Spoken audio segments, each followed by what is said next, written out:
Let's go with that and resolution. Here we are. Welcome back to undergraduate seminar, everyone. It's awesome to have you here, and it's awesome that this lined up perfectly with a CS tutorial. That's super duper great. We've got Mohannad who's going to tell us about algebraic complexity theory today. Thank you all for coming out. Take it away, Mohannad. Hello, everyone. I'm Mohannad. I'm a fourth-year computer science and mathematics student at the University of Toronto, Scarborough. And as you may have guessed, my area of interest lies mainly in complexity theory. And what's beautiful about algebraic complexity theory in particular is that it allows us to find lower bounds using techniques that might be impossible to use in other frameworks of complexity theory. So we're going to start from the very basics, the building blocks, introducing some notation, introducing some definitions, and then we introduce some techniques that are common across the field of algebraic complexity theory. And we'll end with some of the state-of-the-art results. So let's get started. First, we'll introduce some preliminaries. I know everyone here, some people here are not in CS necessarily. Some people need a refresher. So let's start. Obviously, in computer science, we normally analyze the program's efficiency by the time it takes to produce an answer or a result relative to the size of the input. So if you have a list of length n, we say something is in O of n time if it takes time linear with respect to the size of the list. So let's introduce a bit of notation. You say f of n is in O of g of n if this limit ratio holds. This limit ratio basically means that g of n is an asymptotic upper bound on f of n. It could be strict, it could be loose. Both are acceptable in this O of g of n notation, as long as it's not infinity. So g grows at least as fast as f in this case.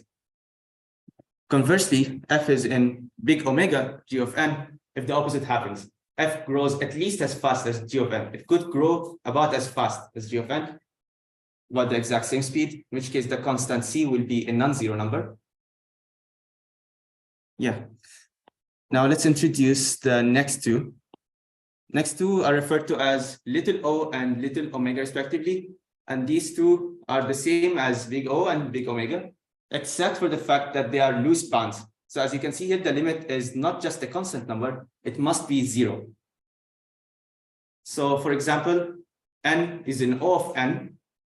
However, n is not of little o of n because n grows about as fast as n. They go at the same speed. Similarly with omega. As you can see, this plays a key part in how close we are in separating two complexity classes, which we'll define later. We are currently at omega, big omega. If we find something with small omega, we're pretty much done. This will become apparent as we discuss later on. So these are just how they're pronounced. Now introduce the notion of a decision problem in order to introduce what P and NP mean in the first place. So a language L is an empty set of strings. Usually it could be empty, but most interesting languages are non-empty and they're obviously not the set of all strings. So the decision problem is whether a string X is in the language or not. We can obviously think of the string more abstractly depending on the problem. Like we usually use binary, but we need not think of it necessarily as a number. You can think of it as an encoding of a graph, as an encoding of a list, and so on. We just define it as a set of characters so as to be more formal. And how formal do you want to be? Well, we define another formal notion of a machine, a bit high level. To solve them, we use the notion of a Turing machine, which I'll define on a really high level right now. So it's just, you can think of it as an abstract computer that has an infinite tape. The tape is divided into small segments. Each segment contains a single character. And each step of the execution of Turing machine consists of reading a character, moving either potentially modifying it, and moving right or left.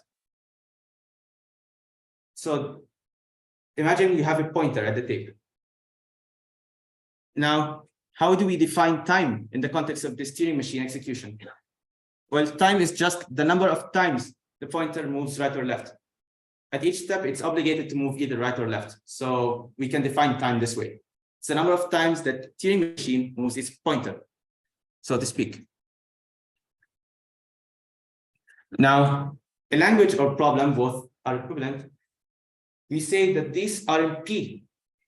If we have some Turing machine that can decide whether a string X is in the language or not in time polynomial to the length n of X.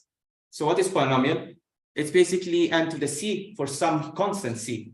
It need be a constant. If it's a function of n, we have escaped polynomial time. It's not necessarily polynomial anymore. And let's give an example of a language in P, some trivial language. The example would be a list, whether a list contains an element divisible by 5. You just iterate over each element, you divide by 5. This can be done in one pass, roughly of n squared time, related to Turing machine, of course, because operations are a bit more complicated there. Now, let's define another analog of P. We call it NP. The NP means non-deterministic polynomial time. It can be defined in terms of a non-deterministic Turing machine, but I'll refrain from this definition from now, because non-determinism is a bit complicated to speak of. So we use the notion of a certificate to explain what NP is in terms of deterministic Turing machine. Now, it's an NP with similar conditions to P. There exists another polynomial time, a Turing machine that can decide whether X is in the string in polynomial time or not, but this Turing machine benefits from access to a string. Now, we do not know necessarily what this string is. All we have to show is that such a string exists. If a Turing machine happens to be able to find the string fast enough, then the problem would be in P again.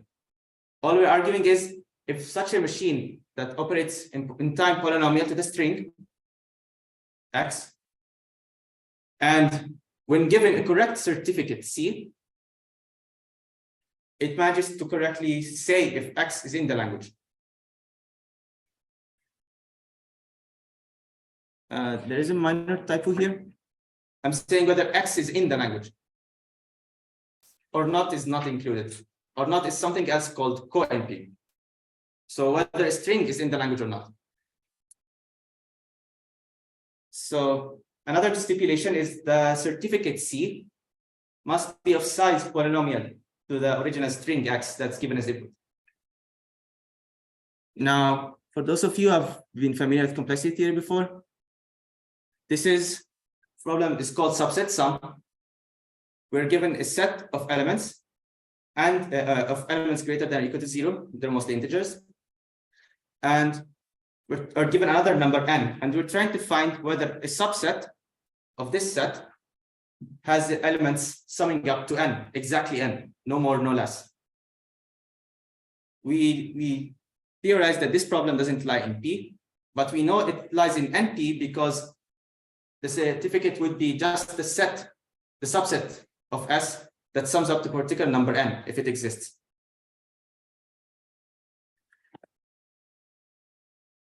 Now, what's the relationship between P and NP? We know that any language in P is also an NP because, well, a language in P, we have a Turing machine that doesn't need a certificate. So we can just give it a certificate and tell the Turing machine, ignore this certificate. It's of no use. So any language in P must also be an NP.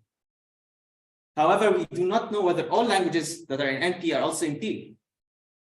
This is referred to as the P versus NP problem. And most computer scientists believe that NP doesn't equal to P. In other words, there is some problem that lies in NP that can be solved using this Turing machine with a certificate, but cannot be solved in polynomial time with a regular Turing machine without a certificate. So let's move on. So P versus NP, Yeah, Stephen Cook started the first NP complete problem.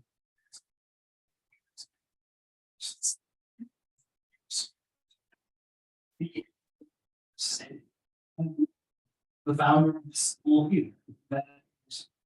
Yeah, exactly. So let's move on to the motivation why we are interested in algebraic complexity theory in the first place. So we're not nearly close to finding a solution to the P versus NP problem. We've tried a lot of proof techniques, many of them fail. I'll discuss maybe after at the later stage of the seminar how some of the techniques we're using in algebraic complexity have been proven to not work in the context of separating P versus NP. One approach to separating P from NP is to exhibit a particular problem, or to even show that such a problem exists that needs super polynomial time. So how does super polynomial time work? Well, it's time that grows strictly faster than any polynomial. In other words, it's in little omega of n to the c for all constant c. And to show this basically shows that the polynomial, the lower bound, any polynomial serves as a loose lower bound, making the time faster than any polynomial. So what we basically do, we're trying to find a lower bound for a polynomial that's not a lower bound for a problem that's super polynomial. So since it's a bit difficult to analyze in the context of Turing machines, we move to the model of arithmetic circuits, which we'll define in the following section, to shed some light on how this P versus NP problem works and come up with some techniques to lead us closer to the solution. In this case, algebraic complexity is beautiful in that it allows you to exhibit a lot of lower bounds, some trivial, some less trivial. And as you can see in the very end, we're very close, at least apparently we're very close to separating two complexity classes in there that are the analogs of P and NP. Does that sound good? All right, so let's get started. So some definitions: an arithmetic circuit over field F is a directed acyclic graph, means it has no cycles. Well, all gates of in degree 0 are either variables or field constants, say 0, 1, etc. So we start with a bunch of inputs. I'll show an example of such a circuit in a later slide. We call nodes in the graph, we call them gates. And gates of in degree 0 are called input gates. Again, they're either variables, field constants. The other gates are the more interesting kind of gates. They are the operations. So a gate labeled by a plus sign is called a sum gate, and it takes, well, depending on the model, in the most general model, we can assume it takes just two inputs and adds them up. And we also have another gate labeled by X, that's called the multiplication gate. But wait a second, you're saying this is an arithmetic circuit and it must be capable of performing arithmetic operations such as subtraction and division. Where do those come in? Well, the short answer is division can be eliminated in polynomial time through several techniques that are non-trivial. If I have time after this seminar, I'll attempt to explain it. Subtraction is just the equivalent of adding. So if you want x minus y, you can do x plus -1 times y. And -1 is just the additive inverse of 1 in the field, which is a constant. So you can rewrite it this way. So this is why we don't need subtraction. And we also don't need division. So addition and multiplication are sufficient for this context to take care of everything. Now for output gates, we can have one or multiple output gates. Usually we have one. Output gates represent the results of the computation. And since they are the final result, they do not have any out degree. So we refer to in degree as fan-in, usually in this field in literature, and we refer to out degree as fan-out. We don't usually discuss fan-out as much as fan-in. Fan-in would be the more interesting concept here. So the size of the circuit is the number of gates it has. And the depth of a gate is the maximum length of a path starting at the gate. So start at the gate, follow the edges. The longest path you can follow is called the depth of a gate. Moreover, we say the depth of a circuit is the maximum over the depth of all gates. And both size and depth play an important part in analyzing complexity, mostly the size, but as you'll see later on, sometimes we choose to restrict the depth to make the circuits easier to analyze and make the fan-in unbounded. Is this clear so far?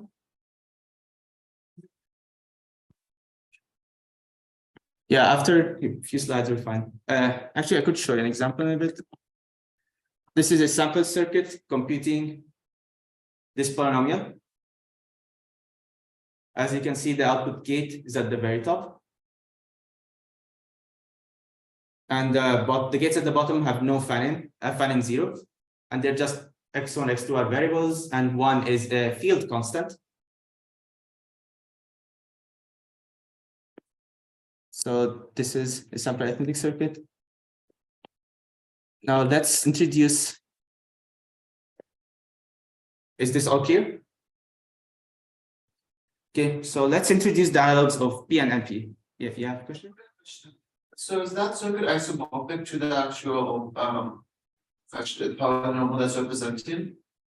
The circuit computes the polynomial. There are many different circuits that could compute the same polynomial. Like for example, take anything you can factor. You can rewrite it as a bunch of different circuits, but they could all compute the same polynomial.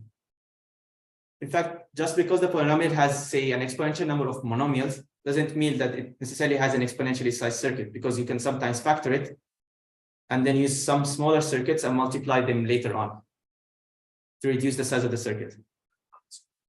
The graphs are not isomorphic, strictly speaking, but they compute the same polynomial, if that makes sense. So you can back. Yeah. But yeah, some is not on this side. Okay, so here, a family of polynomials. So we, instead of languages or problems, in this case, we speak of a family of polynomials. A family of polynomials, the fan is said to be in VP if both the number of variables and the degree are polynomial in N, and we have a circuit computing the polynomial, this polynomial of size that is also polynomial in N. So N isn't necessarily the number of variables. A lot of the time it would be useful to think of N as the number of variables, but not necessarily. So I'll specify what N is, for example, in the next family. It depends, what N is depends on the choice of family. For example, consider the following family. Take an N by N matrix. Here N is strictly the length of the matrix, the dimension. So consider each row as a different variable, and not each row, sorry. Consider each entry as a different variable, and take the determinant of that, along with the signature and everything. Sometimes elements have positive values, sometimes elements have negative values. We call this the signature of an element in the determinant. So take this polynomial. It's in VP because it's a bit more complicated than just merely row reduction, but you can think of it as row reductions. Meaning you'll have to take care of divisions later on. Yeah, so here N, the number of variables we have in this whole thing is N squared because we have N squared entries.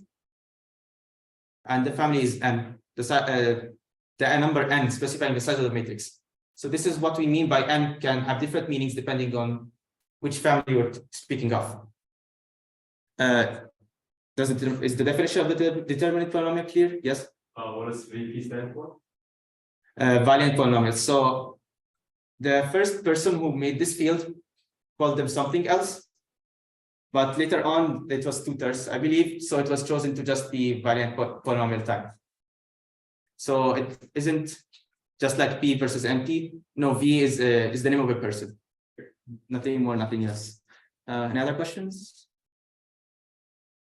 Okay, so similarly, a family of polynomials is said to be in VNP if the same conditions in VP apply, but we don't need to compute F itself. Rather, we compute another polynomial G, where G is defined, has the same variables, but has some extra variables. You can think of these extra variables as some sort of certificate. So you have y1, y2 to ym. The number of extra variables must be polynomial, with respect to the number of original variables. And what we require here is that we are able to find a circuit computing G in size polynomial to n. Now this, why did they choose plus? They've made some design choices here in choosing, say, the summation over all polynomials. So let's break this definition a bit. So what does A1 to AM belong to 0, 1, M mean? This means essentially we're considering all evaluations of G, we're substituting Y1 to YM by either 0 or 1. So consider all these combinations of zeros and ones you could substitute Y1 to YM with. And we require that the sum of all these combinations is exactly the polynomial, it computes exactly the same polynomial as in F. I'll explain it in terms of certificates. So think of NP as a Boolean function that takes some original variables and some certificate variables that are to be set later by the TM. So instead of plus, replace plus with or. If you replace plus with or, you end up recovering NP back. All we have to do is compute G. We don't have to find the correct certificate. So this one is a bit different in that for the OR case, we need only one certificate to certify that this works. This one, think of it as having a bunch of partial certificates or partial witnesses, just like you have multiple witnesses in a case, and you take the aggregate of their witness. This case, you need multiple correct certificates, so to speak. But obviously, you don't need to compute this entire sum, because if you could compute the entire sum in polynomial time, you get that F is also in VP. You only need to compute G in polynomial time. Any questions on VMP? Hi. Can you hear me? Hello. Yeah, I can hear you. Yes, I had a question. How does the determinant polynomial relate to VP? Because if I recall, you have to perform, say, computations proportional to n factorial, where n is the size of a matrix, to compute the determinant, right? A high-level description of it, yeah, good question. So a high-level way you can think of it, obviously you have to take care of some details. The determinant, you can perform a few row reductions to get it upper triangular or lower triangular matrix, whichever one you prefer. Then the determinant is just the product along the diagonal. So how many row reduction steps do you need? Well, about the same, at most n squared, because you reduce each row until you have a zero, all zeros in the first column below the element 1, 1, and then you repeat this procedure for the elements, and you end up getting an upper triangular matrix in, say, around of n squared multiplications, row multiplications, or row divisions. Obviously, division is not something non-trivial in this model, which we will describe later. Also, Yeah.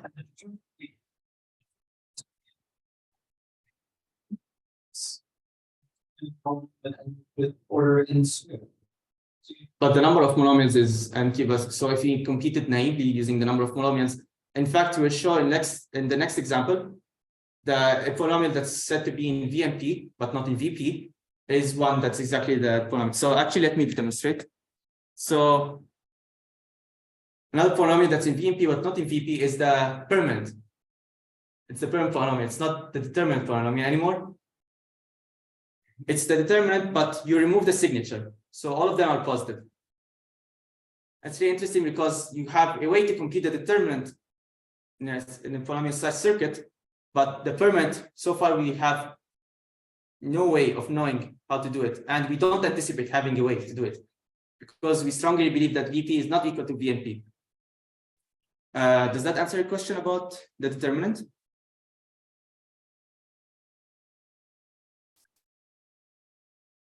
Can you hear me? Yes, thank you so much. Yeah. Sure. So we can proceed. These serve as the analogs to P and NP, one that you can compute directly and one you need a certificate for. And we've made a lot more progress showing that VP and trying to show that VP does not equal to VMP. We aren't at the end result yet, but we are really close. And this is a sample circuit again. Now, some interesting concepts. A homogeneous polynomial is one where all the monomials or all the terms have the same degree. So, for example, x plus y is a homogeneous polynomial. X squared plus y cubed is not a homogeneous polynomial. The determinant and the permanent both happen to be homogeneous because you're picking n elements in each polynomial. So each term has degree n. So a homogeneous circuit has a similar definition. At each gate, you can think of it as computing a polynomial on the way of getting to the final polynomial. A homogeneous circuit is stricter in that it needs at each gate, the polynomial computed at each gate to also be homogeneous. So, interesting fact here is if you have a non-homogeneous circuit, computing a homogeneous polynomial through a transformation that's a bit too long to include in this time frame, we are able to find another polynomially sized homogeneous circuit computing the homogeneous polynomial. So to repeat that again, if you find any circuit of polysize computing a homogeneous polynomial, you're able to construct a homogeneous circuit of this size. So R is the degree, which is also polynomial in n. And if you assume S is polynomial in n, then the whole thing still remains polynomial in n. So for this case, it's only sufficient to, at least for the general circuit case, it's sufficient to consider the regular case. As you'll see later on, when we restrict the depth, this isn't necessarily true. You might incur an additional cost because the transformation that gets this one may increase the depth. The naive transformation that leads us to this conclusion. So another alternative model, instead of just keeping the depth unrestricted and keeping the fanning restricted to 2, you can restrict the depth instead and keep the fanning at 2. So say if you have a sum gate taking 5, 6 elements, it's just sigma. You're taking the summation of all the elements, and the similar thing with the product. It's big pi, you take the product of all the elements, and you keep the fanning unrestricted. So this is called sigma pi, sigma pi, sigma, sigma pi, sigma pi. These are the more interesting models, and respectively referred to as depth 2, 3, or 4, meaning you cannot have any gate of depth more than 4. And furthermore, if you have a superscript k, that means on a particular layer or a particular letter of these, that means we choose an arbitrary restriction on the number, on the fanning for these gates. We won't talk about this too much. However, it's really useful to understand what this means in the context of the results I'll state at the end of the presentation. So many results focus on depth reduction. So you're given a general circuit and you're trying to squash it down and make the depth smaller, restricting the depth. You're given an unrestricted depth circuit, and they're squashing it down to one with restricted depth. Are these concepts clear so far? So the two main takeaways here are depth reduction and homogenization. These terms might come later on. Sounds good? Hi, yes. So question, do we require that inputs to, I guess, subsequent layers must come only from the previous one? Question, we don't. We only have the restriction for the circuit, for the depth. Okay. Have such a restriction. Yeah, no. Other questions? Sounds good. Let's proceed. This is a sample sigma pi sigma circuit. Most of the time you'll see us making maximum use of the layers because we want to prove lower bounds. So making maximum use of the layers is something we tend to do. So as you can see at the bottom, you have the sum layer. And then in the middle, you have the product layer, followed by a sum layer again. Obviously, you can have multiple outputs, but in most cases, the top layer just has one gate because we're interested usually in computing a single polynomial, not a series of polynomials. Does this clarify what fixed depth or constant depth circuits mean. Okay, so I have to move a bit more quickly. Okay, consider pi sigma circuits. These are basically sums of products. So the only way you're able to compute a polynomial is by directly taking the sum of the monomials. So if we take a family of polynomials that where the number of monomials grows exponentially, we'll be able to show that the circuit must be of exponential size because it needs exponentially many product gates to complete the circuit. If it's super polynomial, it has a super polynomial bound, we call this hard. We call the family of polynomials hard for this particular model. So this is basically just take n variables, take the sum of n variables, raise it to the power of n. We'll show later on that the number of monomials is bounded below by 2 to the omega n, which is an exponential lower bound in n. So this means that this polynomial is hard. This family of polynomials is hard for this particular model. So it suffices to count the product gates because all the rest are sum gates and they only contribute more to the complexity, not less. So there must be as many multiplication gates or product gates as there are monomials in F. Now, every monomial has degree n. So you just pick the degrees to be y1, y2 to yn, and solve the equation y1 plus y2 plus up to yn is equal to n, which you can solve using the stars and bars method to compute the number of monomials, which is 2n minus 1, choose n minus 1. We can show that the lower bound of this quantity is 2 to the n. As n approaches infinity, 2 to the n serves as a lower bound, meaning this is the number of multiplication gates we need at least. So no circuit of size polynomial to n can exist. So we say this family of polynomials is hard with respect to this model. So the combinatorial techniques comes in trying to approximate the number of monomials. Obviously, you can see this is a bit of a more trivial application of combinatorial techniques, but they are fairly common across complexity theory. Any questions on how we show this family of polynomials is hard? You're just simply counting the number of monomials in this case. So always surprised me by being. So like, I appreciate that when you factor the, or when you expand this together, you're going to get a lot of polynomials, you're going to get omega to the end, but how do we rule out like, so okay, so to expand the polynomial, you get omega to the n monomials. Mm-hmm. How do you rule out the possibility of computing that in any other way? Yeah, so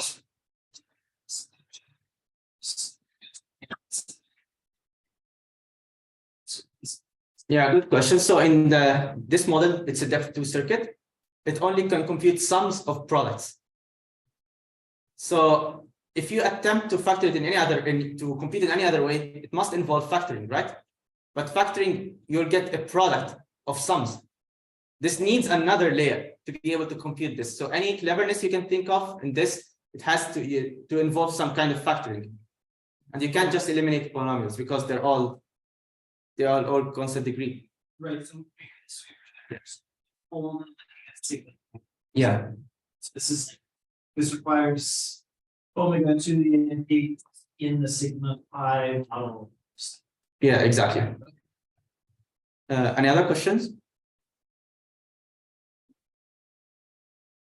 If not, we can move on to the juicy part. We use a partial derivative complexity measure. So another way to show that a certain family of polynomials is hard for a certain model, we can exhibit a complexity measure, something that has low value for any polynomial size circuit, but it has a high value for the family of polynomials we're analyzing. So let's begin by defining this new family of polynomials. It's called SIMND. So we have a choice of n variables and consider taking all subsets of size d. Now, for each subset, multiply all the monomials in the subset together and add all these monomials obtained from multiplying the different subsets. So we have as many monomials as we have subsets, and all of them have the same degree d. So this is our desired polynomial. And as an example, we have sim for 3. Basically, we have 4 choose 3 subsets. So we have 4 monomials. And this monomial is exactly the same. You have x, you can choose 1, 2, 3, 1, 3, 4, 1, 2, 4, and 2, 3, 4. These are the only ways you can pick 3 different elements. Is that clear? Right. So I know some of you may not have encountered partial derivatives yet if you're in first year. So think of it as fixing. If you have a function defined in several variables, think of this as fixing, as pretend all the other variables are constant except the variable you're differentiating with respect to, and just differentiate normally. And kth order partial derivatives means you're doing differentiation k times with respect to which element. Well, for this particular measure, we want to consider all possible kth order derivatives. So we can take all of them with respect to one variable. You can take one, you can pick half of them to correspond to one variable, half of them to correspond to another. You can pick all of them to correspond to different variables in different orders. Orders actually does matter sometimes, not in the context of polynomials though. So this is the measure. This is the kth order partial derivatives. Now, when you take partial derivative k times of polynomials, you must end up with a polynomial. Now, take all of these polynomials, put them in a set, and consider the span of this set. Now, the measure is exactly the span of these kth order partial derivatives. Does that make sense?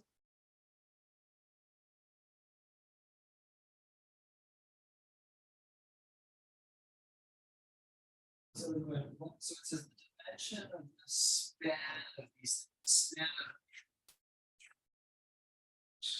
Wait, what's the vector space? The vector space is exactly the polynomials. Yeah.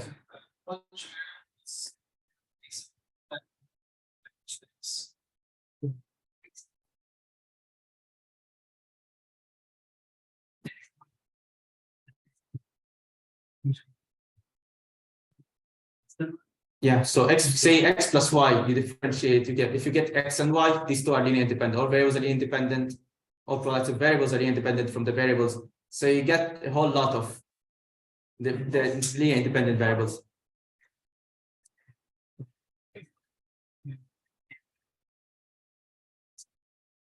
Yeah, so just like a regular vector space, we use field constants as the thing with scalars. So we can't use variables as scalars. Now, if you apply this measure to a sum of functions, because by the same differentiation rules you may recognize from A31, you end up with the fact that the derivative of a sum is the sum of the derivatives. So everything that can be expressed in the partial derivatives of f plus g can also be expressed in the partial derivatives in some linear combination of the partial derivatives of f and some linear combination of the partial derivatives of g. So this means that the span of all kth order partial derivatives of f plus g lies in the span of the union of the partial derivatives of k and the partial of f and the partial derivatives of g. So since the dimension is at most the sum of the dimensions, we call this measure subadditive. It cannot grow faster than the sum of the dimensions. Does this make sense? All right, so now remember we're focusing on depth 3 circuits. So we have a sum of product of sums. So let's start with f. It's the topmost subgate. It has m1 plus m2 plus up to mt. T here is the number of multiplication gates or product gates. Now pick one of these. Each product gate is just a product of a bunch of sums, right? And since the sums are not themselves products, it's just a product of sums of variables. And remember, we're talking about homogeneous depth-free circuits. So we cannot have more than LD. So we cannot have more than D such linear factors or such sums of variables. Or otherwise, we end up with degree D plus 1, which is higher than degree D. And we won't be able to discard it later on. So now let's take any of these LIs. Or actually, let's take M. The derivative of each Li with respect to the variables is either a variable or a field constant. So suppose I have x1 plus x2 plus up to xn multiplied by some constants.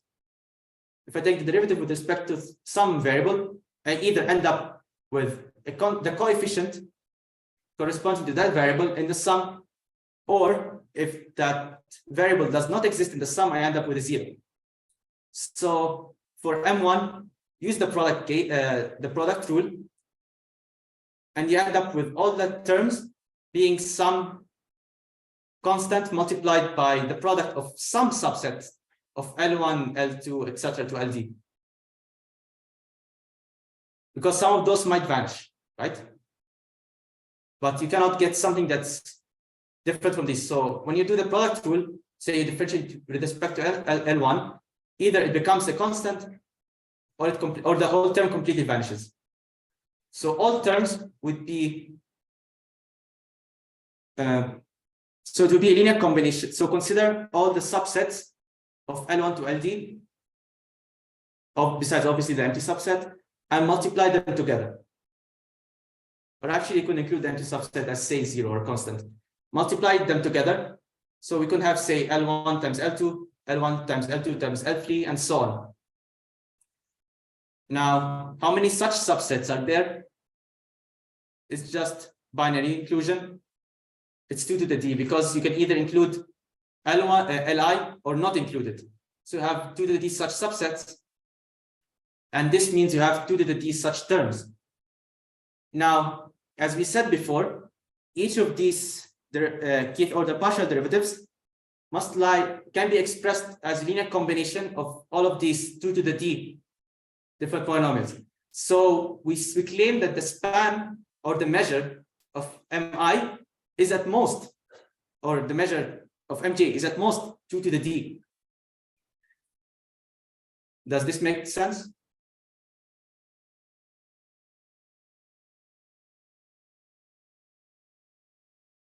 Any questions? I'll leave a minute or two for you to absorb this.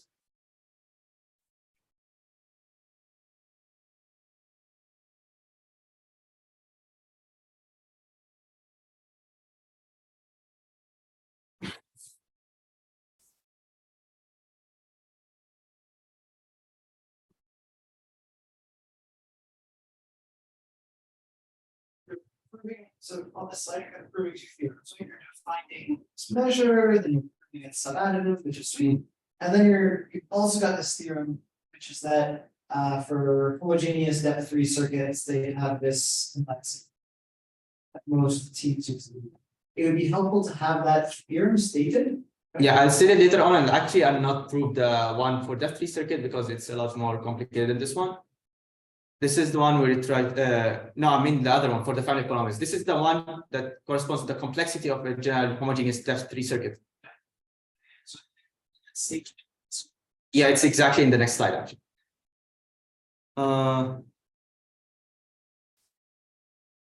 Okay, so basically just to repeat, we have L1 to LD.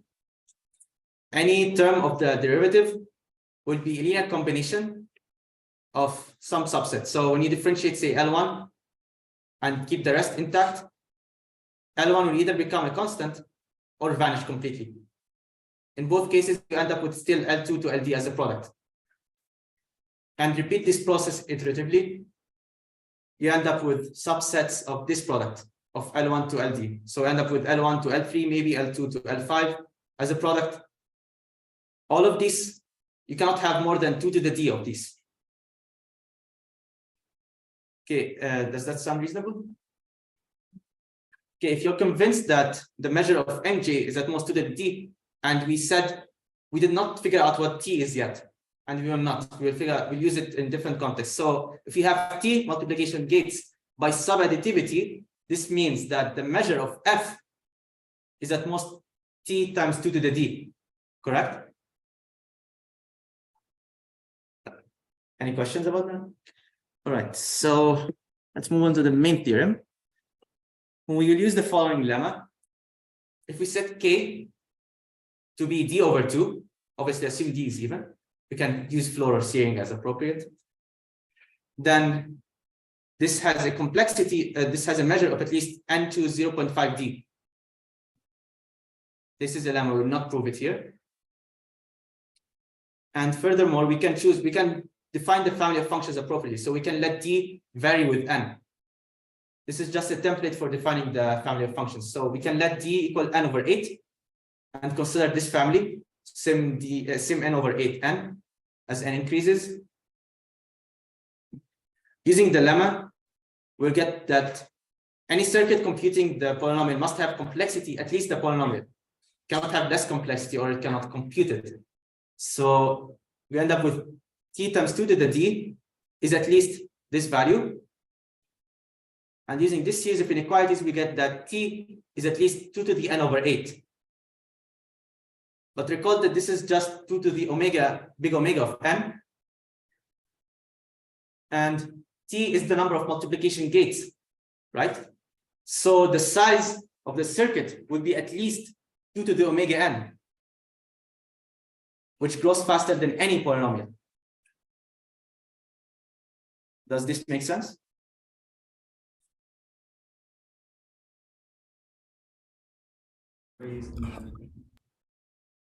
I can. Sure, you can speak. Sorry, I'm a little confused. Wouldn't you need an upper bound for mu k to compute a lower bound for t?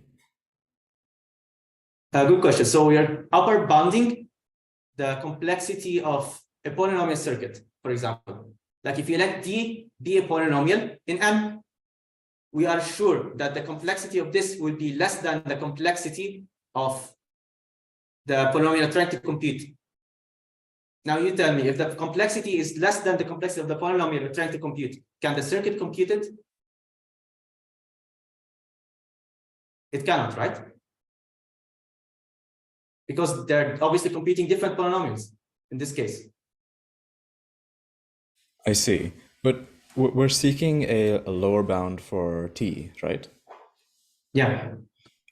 And so that should come from an upper bound of mu k, right? So we upper bounded the complexity of a circuit, t times 2 to the t, and you're showing that this must exceed. I see. So Okay. another way you can see it is if you let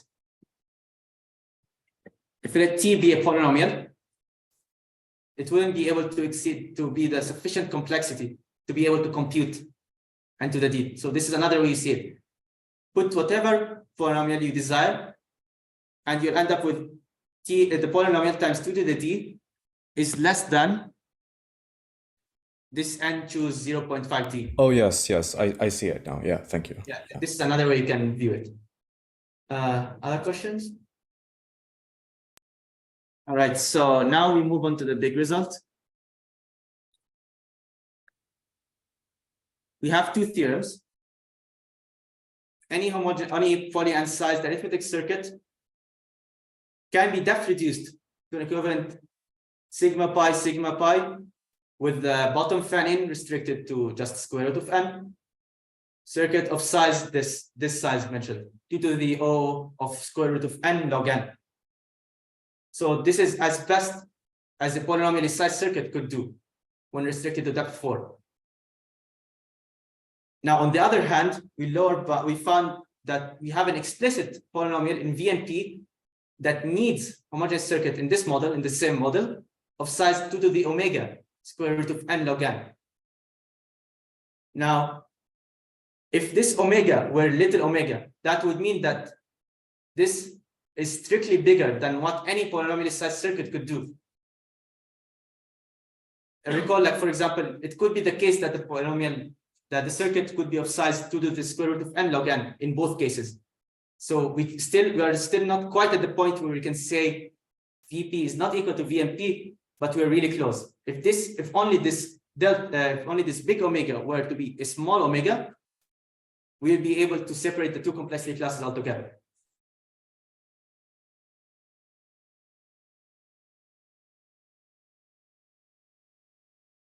Do you understand why this is the case?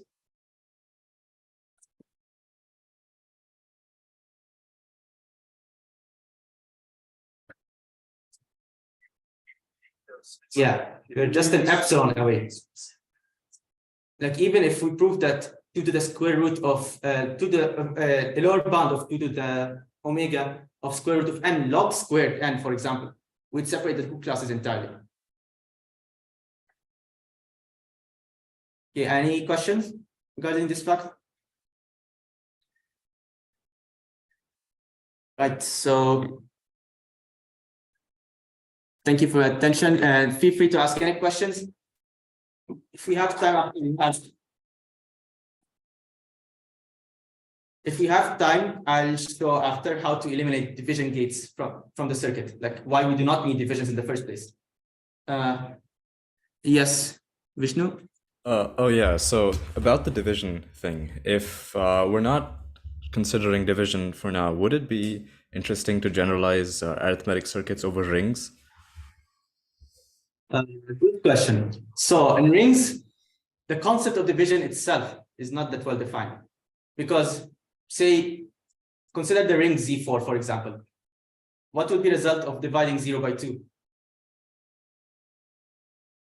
Because 0 has zero divisors, you can multiply 2 by 2 and get 0 back.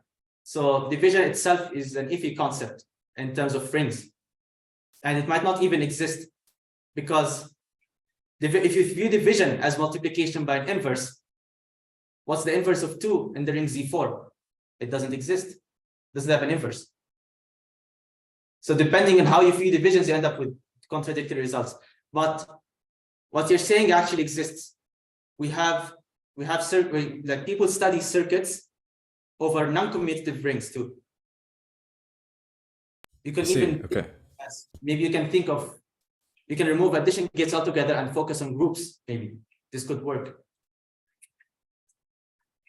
But I see. Okay, thank you. Yeah, for the purpose, no worries. But for the purposes of polynomials, we are focusing on this arithmetic circuit, and this is the one that's a bit more mainstream, because otherwise we have to introduce what a ring is in the first place.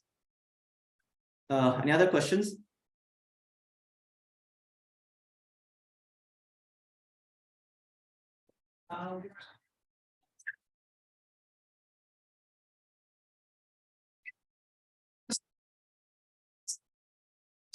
Okay, thank you everyone for attending. I hope to see you in a future seminar. Enjoy your day. I've attached a bunch of surveys for this one. It's on the seminar website if you're interested in future readings in the subject. Like I've attached my slide, and I've attached 2 surveys. The language may be a bit terse, but don't be scared of the language. The entire text isn't even covered in its entirety in a grad course. So explore it on your own time. You have years probably. Okay.